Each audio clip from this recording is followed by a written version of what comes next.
Welcome to the baking channel. If you're new, what do? You press the subscribe button and hit the bell icon to get notifications to join Z Squad. Yes. Please support me. And this is my mom, the special guest. We are going to make roasted white chocolate. Okay, this is very interesting. Never done this before, so hopefully it works, right? Yeah, it should work. Okay, so the first thing you gotta do is get a good quality chocolate. We're using Ghirardelli premium bars. Something, chocolate that has 30% cocoa butter. The chips and the candy chocolate won't work. Because they're more of a low quality chocolate. Yeah, you can't use low quality chocolate. So, the first thing we're gonna do is we're just gonna break this up and put it on our pan. So we're just gonna break it up into pieces like this. You don't need to spray the pan because it should come off just fine. And you just take the Ghirardelli, which is a great chocolate. I really want to eat this right now. I'm could. a chocolate fanatic. Okay. Here's all the chocolate Now, getting in. you use 8 to 12 ounces of chocolate. We are using 8 today.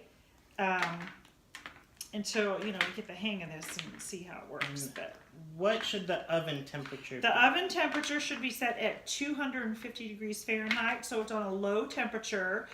We're going to do this in the oven for 40 to 50 minutes, but you have to stir it every 10 to 15 minutes. Stir it and smooth it out. So it doesn't we're using a spatula like this. So you just stir it and then spread it out every 10 to 15 minutes for 40 to 50 minutes. Don't be alarmed if it's a little grainy. It will smooth out as it heats up. All right. So we've got it all broken up. And then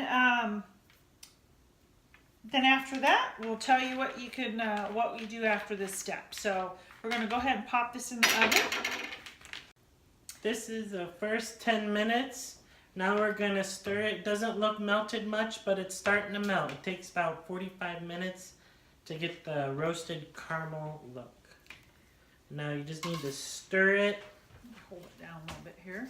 It may look a little grainy at first, but don't worry. It still needs to melt more to smooth out. Stirring it helps. Oh, whoopsie. Sorry about that. It turns a deep caramel color. It almost looks like paste, like you're fixing a wall right now. But it will get more fluid. Alright, that's good. That's good. Okay, so we're going to put it back in the oven for another 10 minutes and just keep doing that until it turns nice and creamy in that caramel color. All right, back in the oven we go. Eventually. Okay, so we just took this out of the oven and gave it a last stir, and it's smooth. Be patient with it because when you first start, it can be grainy. As you stir it and smooth it out, it gets very smooth. So now what we're going to do is we're going to transfer it to parchment paper and put it in the refrigerator to chill. All right, we've got it. We transferred it to our parchment paper, all smoothed out. And of course, the more chocolate you do, the more you'll have, But so we're going to put it in the refrigerator to chill. And then once we do that, we'll break it up into chips. You can use it like chocolate chips, and it can be remelted for recipes.